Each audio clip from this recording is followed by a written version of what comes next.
Hello दोस्तों, खांसी यानी कॉफ बेसिकली एक प्रोटेक्टिव मैकेनिज्म होता है जिसके द्वारा अपने श्वास की नली में आए हार्मफुल पार्टिकल्स को फॉरेन बॉडी को निकालने का काम किया जाता है। बेसिकली आपको प्रोटेक्ट करने के काम आता है। लेकिन जब कभी हम किसी डॉक्टर को जाके बोलते हैं कि हमको खांसी हो गई, दवा दे दो, तो हम ये भूल जाते हैं कि ये बहुत ही डिटेल सब्जेक्ट है और उसमें बहुत सारे तरह के क्वेश्चंस इंपॉर्टेंट हैं।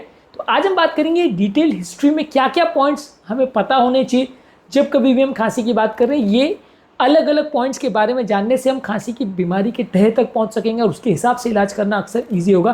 ट्रीटमेंट का रिस्पॉन्स होने का चांस और सक्सेस होने का चांस भी बेटर हो जाता है जब हमें एक प्रॉपर डिटेल हिस्ट्री पता हो कि किसी व्यक्ति को खांसी क्यों हो रही है और उसमें क्या क्या इंपॉर्टेंट लक्षण है। ये डिटेल हिस्ट्री के बारे में जानना डॉक्टर्स के लिए तो बहुत ज़्यादा इंपॉर्टेंट है ही, पेशेंट्स के लिए भी इंपॉर्टेंट है, ताकि उनको भी ये रियलाइज़ हो सके कि उनका जो ट्रीटमेंट चल रहा है वो सक्सेसफुल क्यों नहीं हो रहा और उसमें क्या इंपॉर्टेंट चीज़ें हैं जो आपको और आपके डॉक्टर दोनों को जानना आवश्यक है। आप खुद भी जाके आपके डॉक्टर को इन्फॉर्मेशन दे सकते हैं कि सर मेरी खांसी के साथ ये इंपॉर्टेंट चीज़ है, ये क्या आपके लिए ज़रूरी है और क्या इसकी बेस पर ट्रीटमेंट चेंज हो सकता है, तो शायद डॉक्टर की भी मदद हो सके।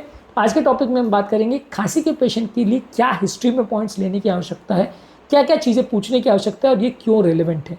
टॉपिक पर जाने से पहले जो लोग हमारे चैनल पर नए हैं उन्हें रिक्वेस्ट करूँगा कि चैनल को सब्सक्राइब करें, वीडियोस को लाइक करें, शेयर करें, फॉलो करें, कमेंट करें, पूरा दिखे। टॉपिक इंपॉर्टेंट है इसलिए सेंड तक दिखेगा। चलिए शुरू करते हैं पॉइंट वीडियो।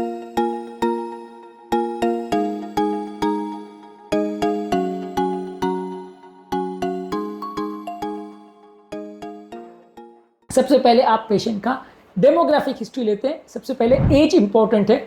पेशेंट की एज के हिसाब से भी कई तरह की खांसी होती है, जैसे यंग पेशेंट में अस्थमा होने का चांस ज़्यादा है, उम्रदराज पेशेंट में क्रॉनिक ब्रोंकाइटिस होने का चांस ज़्यादा है, उम्रदराज पेशेंट में कैंसर होने का चांस ज़्यादा है। तो ये भी एक इंपॉर्टेंट पॉइंट है। इसके अलावा सेक्स के बारे में भी जानना जरूरी है। कुछ ऐसी डिजीज़ होती है जो फीमेल में ज़्यादा होती है, कुछ ऐसी डिजीज़ होती है जो मेल में ज़्यादा होती है। ऑक्यूपेशन के बारे में जानना ज़रूरी है। कोई ऐसे व्यक्ति हैं जो किसी ऐसे वातावरण में काम कर रहे हैं जहाँ इरिटेंट्स बहुत ज़्यादा है, एलर्जेंस बहुत ज़्यादा है। ये हिस्ट्री जब तक आप नहीं पूछेंगे तब तक आपको पता नहीं चलेगा कि उस पर्टिकुलर पोल्यूटेंट की वजह से इस व्यक्ति को खांसी हो रही है, इसलिए ये हिस्ट्री भी इंपॉर्टेंट है। इसके अलावा आप चीफ कंप्लेंट में पूछेंगे कि पेशेंट को खांसी कितने दिन की हो रही है, अक्यूट है, क्रॉनिक है, सब एक्यूट है। अक्यूट यानी 3 हफ्ते से कम, क्रॉनिक यानी 8 हफ्ते से ज़्यादा, सब एक्यूट यानी 3 और 8 हफ्ते के बीच का जो टाइम पीरियड है। ये क्यों इंपॉर्टेंट है ये हमने एक अलग वीडियो में डिस्कस किया है। इसके अलावा आप पेशेंट से पूछते हैं कि खांसी सडनली स्टार्ट हुई या धीरे धीरे करके बढ़ी, यानी कि एक दिन आपको सडनली बहुत ज़्यादा खांसी आना चालू हो गई या पहले थोड़ी 2-4 बार खांसी आ रही थी, फिर 10 बार, फिर 15 बार। तो बीमारी का नेचर समझ में आता है। इसके अलावा आप खांसी का पूछते हो कि कॉन्स्टेंटली कंटिन्यूस खांसी आती है या बीच बीच में रुक रुक के आती है। खांसी दिन में ज़्यादा होती है, रात को ज़्यादा होती है, सोते टाइम ज़्यादा होती है, कोई पर्टिकुलर चीज़ खाने के बाद ज़्यादा होती है। ये सारी चीज़ें भी पूछना ज़रूरी है। खांसी का नेचर कैसा है, यानी कफ लेके आती है, बिना कफ लेके आती है। खांसी का साउंड कैसा है, बार्किंग जैसा साउंड है, वूपिंग जैसा साउंड है जो कि वूपिंग कफ में होता है, बार्किंग जैसा साउंड क्रू में होता है, और पैरोक्सिस्मल खांसी यानी सडनली आती है या रुक रुक के आती है। तो ये सारी चीज़ें भी हिस्ट्री में पूछना आवश्यक है। इनसे भी अलग अलग बीमारी के डायग्नोसिस में मदद मिल सकती है। इसके अलावा आप पूछते हो इसके साथ एसोसिएट सिम्टम क्या है, यानी खांसी में कफ आ रहा है तो कफ का कलर क्या है, कंसिस्टेंसी क्या है, क्वांटिटी कितनी है और साथ में ब्लड आ रहा है कि नहीं। ये हर एक रेलेवेंट पॉइंट है जिसकी बेस पर डायग्नोसिस चेंज हो सकती है। मान लीजिए ब्लड आ रहा है तो टीबी भी हो सकता है, कैंसर भी हो सकता है। मान लीजिए अगर क्वांटिटी बहुत ज़्यादा आ रही है तो ब्रोंकाइटिस हो सकता है। कलर अगर ग्रीन आ रहा है तो डेंजरस इन्फेक्शन हो सकता है, येलो आ रहा है तो निमोनिया हो सकता है। तो ये सारी चीज़ें भी इंपॉर्टेंट है। नेक्स्ट आप पूछते हो कि साथ में श्वास फूल रही है कि नहीं, और आपको जो खांसी आ रही है और श्वास फूलने में क्या रिलेशन है। अगर ज़्यादा श्वास फूल रही है और फिर खांसी आ रही है तो इसका मतलब हार्ट फेलियर भी हो सकता है, उससे भी खांसी आ सकती है। तो ये भी जानना ज़रूरी है। सीवियर निमोनिया में भी सांस फूल सकती है, तो ये आपकी मदद करेगा डायग्नोज करने में कि व्यक्ति को हार्ट फेलियर या सीवियर निमोनिया की वजह से खांसी है। साथ में आप पूछते हो कि छाती में दर्द हो रहा है क्या, दर्द है तो किस टाइप का दर्द है, शार्प दर्द है, डल दर्द है, चलने पे होता है, खांसी लेने पे होता है, गहरी सांस लेने पे होता है तो वो प्लूराइटिक पेन हुआ। अगर चलने फिरने पे पेन होता है तो हार्ट का दर्द हो सकता है। तो छाती में दर्द भी एक इंपॉर्टेंट फीचर है जो खांसी को डिफरेंशिएट करने में मदद करेगा। नेक्स्ट आप पूछते हो कि बुखार है या नहीं, बुखार लो ग्रेड है या हाई ग्रेड है। अगर हाई ग्रेड है तो कितने दिन से चल रहा है, लो ग्रेड है तो कितने दिन से चल रहा है। लो ग्रेड फीवर टीबी में अक्सर देखने को मिल सकता है।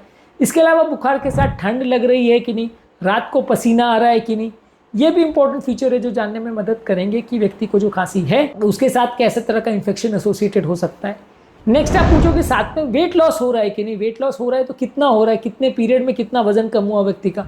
अगर वजन कम हुआ तो वो कैंसर या टीबी की तरफ पॉइंट कर सकता है। नेक्स्ट आप पूछोगे साथ में वीजिंग की साउंड यानी समय जैसे जो आवाज़ आती है सांस लेने टाइम, जो आप बाहर से भी बिना स्टेथो लगाए भी आप सुन सकते हो, वो अस्थमा या ऑब्स्ट्रक्टिव एयरवे डिजीज़ में हो सकती है।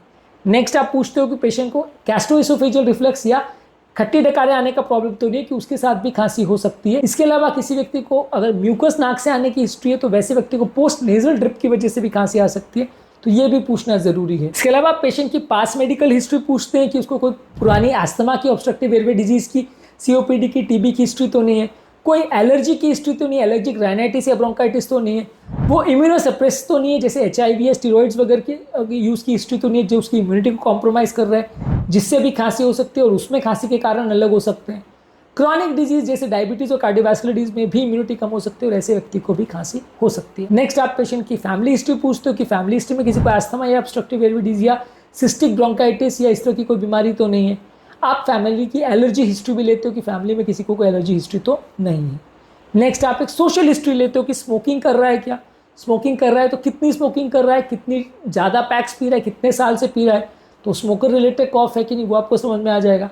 अल्कोहल ले रहा है कि नहीं, क्योंकि अल्कोहल वाले लोगों को भी कई बार अलग अलग प्रॉब्लम्स में इम्यूनिटी कॉम्प्रोमाइज़ हो सकती है, खांसी हो सकती है। कोई और नशे की आदत तो नहीं है, ऐसे व्यक्ति को भी इम्यूनिटी कॉम्प्रोमाइज़ हो सकती है। इसके अलावा कोई एनवायरमेंटल एक्सपोजर तो नहीं है जैसे डस्ट, केमिकल्स, पेट्स का या किसी फंगस का एक्सपोजर तो नहीं है, या ऐसे कोई ट्रैवल की हिस्ट्री तो नहीं है पेशेंट की जिस एरिया में वो गया हो जहाँ पे खांसी प्रेवलेंट है। तो आप सोच सकते हो कि कोई वेस्टर्न कंट्रीज जहाँ पे टीबी नहीं होती वो अगर इंडिया जैसी कंट्री में आएगा जहाँ पे टीबी होती है, तो वो हिस्ट्री भी इंपॉर्टेंट है, उससे भी काफ़ी कुछ पता चलेगा। नेक्स्ट आप पेशेंट को पूछते हो कि उसका कोई मेडिसिन तो नहीं चल रहा। कई बार कुछ मेडिसिन ले रहा है तो उससे कॉफ पर क्या इफेक्ट पड़ सकता है, कुछ एसी इनहिबिटर ग्रुप की मेडिसिन ले रहा है तो उससे कॉफ हो सकता है, ये भी जानना जरूरी है। और इसके अलावा कोई recent change of medicine dose हुआ है तो ये भी आपको जानना ज़रूरी है। अलग अलग सिस्टम्स के बारे में भी आप जानना चाहोगे पेशेंट का कि उसको कोई जनरल फटीग या मैलेज तो नहीं है, ENT की हिस्ट्री जैसे गले में खराश होना, नेजल कंजेशन होना, साइनस का दर्द, ऐसी हिस्ट्री तो नहीं है। हार्ट के कोई और सिम्टम जैसे चलने में सांस फूलना, धड़कन बढ़ना, पाँव में सूजन होना, छाती में दर्द होना, ऐसे फीचर्स तो नहीं है। GI सिम्टम्स जैसे नोजिया, वॉमिटिंग, डायरिया, ये सारी चीज़ें तो नहीं है। तो ये सारी चीज़ें आप जानना चाहोगे और उसके बाद आप पेशेंट का फिजिकल एग्जामिनेशन करते हो। आई डोंट थिंक आज तक किसी भी डॉक्टर ने आपको इतनी डिटेल में ये हिस्ट्री पूछी होगी कि भाई खांसी है तो ये क्या है। ज़्यादातर आप डॉक्टर पास जाते हो वो कॉफ सिरप लिखता है, घर भेज देता है, ज़्यादातर वो एंटीबायोटिक लिखता है, घर भेज देता है। ये सारे पॉइंट्स हैं जो डिटेल हिस्ट्री में आने चाहिए और ये सारी इन्फॉर्मेशन अगर आपके डॉक्टर के पास होगी तो वो आपकी बेटर ट्रीटमेंट कर सकता है। ट्रीटमेंट ज़्यादा एक्यूरेट होगा, ज़्यादा कम दवाइयों में रिस्पॉन्ड आपको मिलेगा और आपको ज़्यादा लॉन्ग टर्म परेशान नहीं होना पड़ेगा। इसलिए ये सारे पॉइंट्स आपके लिए भी रेलिवेंट है और आपके डॉक्टर के लिए भी। आप ये सारे पॉइंट्स को सामने से डॉक्टर को अगर बताएंगे कि ये मेरा कॉफ का, ये मेरी हिस्ट्री है, तो आपको भी पता रहेगा कि क्या चीज़ें उनके रिलेवेंट है, क्या चीज़ें नहीं। अक्सर टाइम की कमी की वजह से कई डॉक्टर्स पूरी हिस्ट्री नहीं पूछते हैं या नहीं पूछ पाते हैं, या कई बार लोग पूछना नहीं चाहते हैं। तो ये सारे कारणों की वजह से इंपॉर्टेंट बीमारियाँ छूट जाती हैं और कई बार गलत डायग्नोसिस हो जाती है। सिंपल कॉफ सिरप पे पेशेंट चलता रहता है और परेशान होता रहता है। आज के टॉपिक में हमने बात करी खांसी के पेशेंट में डिटेल हिस्ट्री में क्या पॉइंट्स पूछने चाहिए और ये क्यों रेलेवेंट है, इस बारे में बात करी। उम्मीद करूंगा कि आज के टॉपिक में कुछ नया जानने को मिला होगा। जो लोग हमारे चैनल पर नए हैं उन्हें रिक्वेस्ट करूँगा कि चैनल को सब्सक्राइब करें, वीडियोज़ को लाइक करें, शेयर करें, फॉलो करें, कमेंट करें, पूरा देखें।